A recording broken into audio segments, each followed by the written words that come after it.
സ്പീക്കറായി G Sudhakaran ഇന്ന് സത്യപ്രതിജ്ഞ ചെയ്യും. എന്താണ് ഈ പ്രോട്ടൈം സ്പീക്കർ? നമുക്കൊന്ന് നോക്കിയാലോ. അതായത് പുതിയ നിയമസഭ രൂപീകരിക്കുന്നതിന് മുന്നേ സ്ഥിരം സ്പീക്കർ തിരഞ്ഞെടുക്കുന്നതിന് മുമ്പും താൽക്കാലികമായിട്ട് സഭ നിയന്ത്രിക്കാൻ ഒരാൾ വേണമല്ലോ. ആ ഒരാളെയാണ് തൽക്കാലത്തേക്ക് പ്രോട്ടൈം സ്പീക്കർ ആയിട്ട് നമ്മൾ തിരഞ്ഞെടുക്കുന്നത്. ആ തിരഞ്ഞെടുത്ത ഒരു വ്യക്തിയാണ് ജി സുധാകരൻ.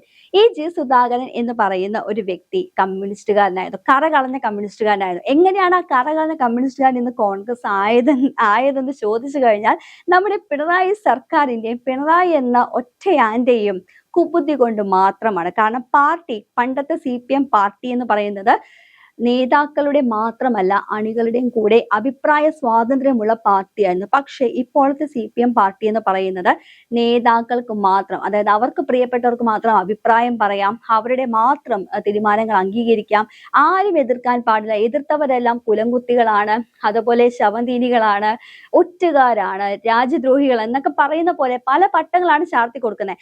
അതേപോലെ തന്നെ ഒരു പട്ടം ചാർത്തി കൊടുത്ത ഒരു മനുഷ്യനാണ് ജി സുധാകരൻ. കാരണം അദ്ദേഹം ആ പാർട്ടി വിട്ട് പോയി കഴിഞ്ഞപ്പോൾ പരനാറിയെന്ന് വരെ അദ്ദേഹത്തെ വിളിച്ച് അധിക്ഷേപിച്ച് ഒരുപാട് വാർത്തകൾ നമ്മൾ കേട്ടതാണ്.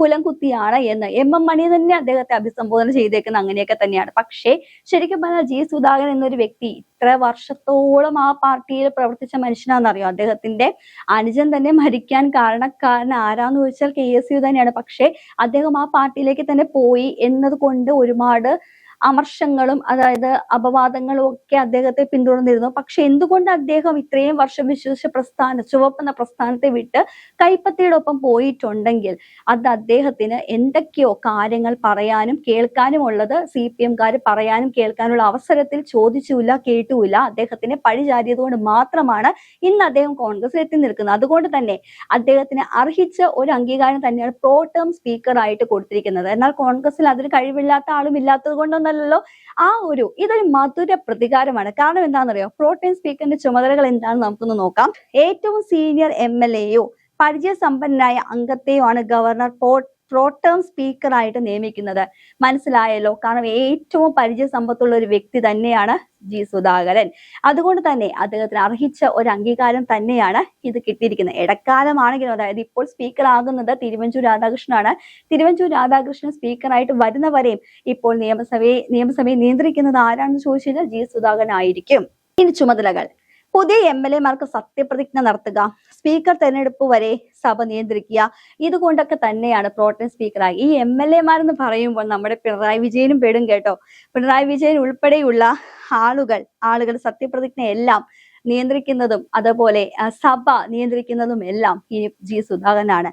ആലോചിച്ചു, ഇതൊക്കെയല്ലേ കാലത്തിന്റെ കാവ്യനീതി എന്ന് പറയുന്നത്. കാരണം ജി സുധാകരൻ എന്നൊരു വ്യക്തിനെ തേജോവധം ചെയ്യുന്നതിന് അപ്പുറം തേജോവധം ചെയ്ത പാർട്ടിയാണ് CPM പാർട്ടി. പിണറായി വിജയൻ പറഞ്ഞിട്ടുണ്ട്. അതുപോലെ പാർട്ടിയിലെ പല അംഗങ്ങളും എളവരം കരീം ഉൾപ്പെടെയുള്ള ആളുകൾ അദ്ദേഹത്തെ കരിവാരി തേച്ചിട്ടുണ്ട്.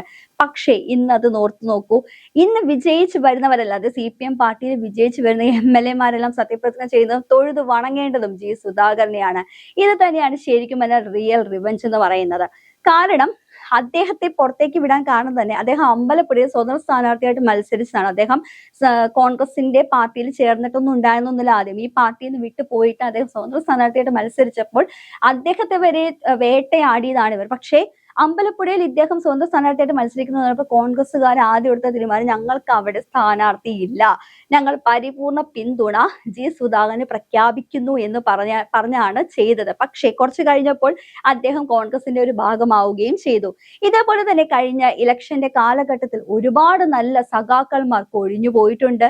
TK ഗോവിന്ദൻ, വി കുഞ്ഞികൃഷ്ണനെ പാർട്ടിയിൽ നിന്ന് പുറത്താക്കിയതല്ല, അദ്ദേഹം ഇറങ്ങിപ്പോയതാണ്. പക്ഷേ പുറത്താക്കിയത് വരുത്തി തീർക്കാനായിട്ട് ഇപ്പോഴത്തെ പാർട്ടി സെക്രട്ടറിയായ M ഗോവിന്ദനൊക്കെ വല്ലാത്തൊരു ആവേശമായിരുന്നു. കാരണം രക്തസാക്ഷി ഫണ്ടിന്റെ തട്ടിപ്പ് തുറന്നടിച്ച് പറഞ്ഞത് വി കുഞ്ഞികൃഷ്ണനാണ്. നിങ്ങളൊന്ന് ആലോചിച്ച് നോക്കി, ഇത്രയും വർഷമായിട്ട് CPMന്റെ കൊടിയും പിടിച്ച് ചുവപ്പ് മനസ്സിലേറ്റി നടന്ന ഈ സഖാക്കന്മാരാണ് ഇന്ന് ആദർശം ഒട്ടും പുറകിൽ പോകാത്ത ഈ സഖാക്കന്മാരാണ് ഇപ്പോൾ മറുകണ്ഠം ചാടിയിരിക്കുന്നത്. ചിലപ്പോൾ നമ്മൾ ആലോചിക്കും, എന്തുകൊണ്ടാണ് ഇവർ ഇത്രയും നാളായിട്ട് CPM നിന്നിട്ട് കോൺഗ്രസിലേക്ക് മാറിയെന്ന്. പക്ഷേ അതിലൊരു കാര്യമുണ്ട്. കാരണം CPM എന്നൊരു പാർട്ടി പണ്ടത്തെ പാർട്ടിയല്ല ഇപ്പോഴത്തെ പാർട്ടി, അതൊരു ലോബിയായി മാറിയിരിക്കുന്നു. കണ്ണൂർ ലോബി ആയിട്ട് മാത്രം, അല്ലെങ്കിൽ പിണറായി വിജയൻ ഒരു ഗ്രൂപ്പിസമായിട്ട് മാത്രം മാറിയത് കൊണ്ടാണ് ഇപ്പോൾ അത് ശരിക്കും കമ്മ്യൂണിസ്റ്റ് പാർട്ടി എന്ന് പറയാനായിട്ട് തന്നെ പലർക്കും ഒരു അപമാനം ഫീൽ ചെയ്യുന്നത്. അതുകൊണ്ട് തന്നെയാണ് സത്യസന്ധരായിട്ടുള്ള ഒരുപാട് ആളുകൾ അവിടുന്ന് കൊഴിഞ്ഞ് കോൺഗ്രസിലേക്ക് വിട്ട് പോയിരിക്കുന്നത്. ഈ ഒരു കൊഴിഞ്ഞു പോക്കിനെ തടയാൻ CPM പാർട്ടിക്ക് ആയുമില്ല. പകരം എന്തുകൊണ്ടാണ് പാർട്ടിയിൽ നിന്ന് ഇത്തരം ഒരു ചോർച്ച ഉണ്ടായതെന്ന് അവർക്ക് മനസ്സിലായിട്ടുമില്ല. അതിനുള്ള കാരണം അന്വേഷിക്കുന്നതിന് പകരം ഈ പോയ ആളുകളെ കരിവാരി തേക്കുകയും തേജോവധം ചെയ്യുകയും മാത്രമാണ്. പരനാറി പ്രയോഗം, അതുപോലെ കുതുകാലി വെട്ടൽ, കുലം കുത്തി എന്നൊക്കെ വിളിച്ച് ആക്ഷേപിക്കാവുന്നതിനപ്പുറം ആക്ഷേപിക്കുക മാത്രമാണ് ഇവർ ചെയ്തിരിക്കുന്നത്. ഒരു പക്ഷേ ഇവരെല്ലാം, അതായത് G സുധാകരനും V കുഞ്ഞികൃഷ്ണനും TK ഗോവിന്ദനുമെല്ലാം പാർട്ടി വിട്ട് പോയില്ലായിരുന്നെങ്കിൽ, പാർട്ടി അവരുടെ വാക്കുകൾ കേട്ടിരുന്നെങ്കിൽ ഇപ്രാവശ്യത്തെ ഈ നിയമസഭാ തെരഞ്ഞെടുപ്പിൽ 35 ഭൂരിപക്ഷത്തിന് ഇവർ നിർദാരുണ്യം, അതായത് തോറ്റു പോവുകയില്ലായിരുന്നു. പാർട്ടിയെ തിരുത്താൻ ഇപ്പോൾ ആരുമില്ല. കാരണം പാർട്ടിയെ തിരുത്താൻ വരുന്നവരെയെല്ലാം പാർട്ടി കടക്കു പുറത്ത് എന്ന് പിണറായി വിജയന്റെ അതേ ശൈലിയിലെ സംസാരം തന്നെയാണ് സംസാരിക്കുന്നത്.